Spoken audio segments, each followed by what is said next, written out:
இந்த மக்கள் என்பவர்கள் நம்ம படித்தவங்களும் இருக்காங்க, படிக்காதவங்களும் இருக்காங்க. எதை ஃபாலோ பண்ணணும், எதை ஃபாலோ பண்ணக்கூடாது நிறைய ரூல்ஸ் அண்ட் ரெகுலேஷன்ஸ் இருக்குது. ஸோ ஒரு பேபி இருக்குன்னா அந்த பேபியை கூட்டிகிட்டு போகக்கூடாது. ஸோ ஒரு ஏஜ் அட்டெம்ப்ட் ஆனவங்க, ரொம்ப வயது முதிர்ந்தவங்க அவங்க போகக்கூடாது.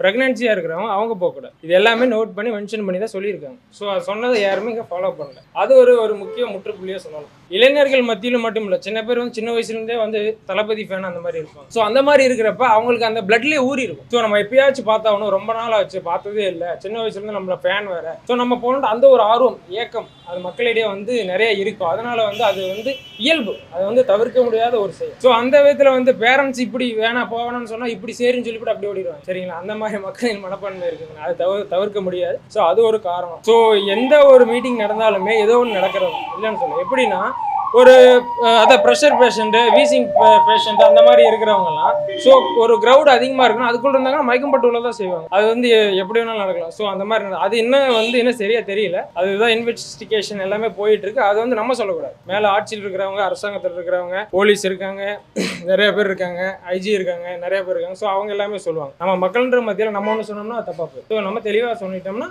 அது யார் பார்த்துக்கோங்களோ அவங்க பார்த்துக்குவாங்க.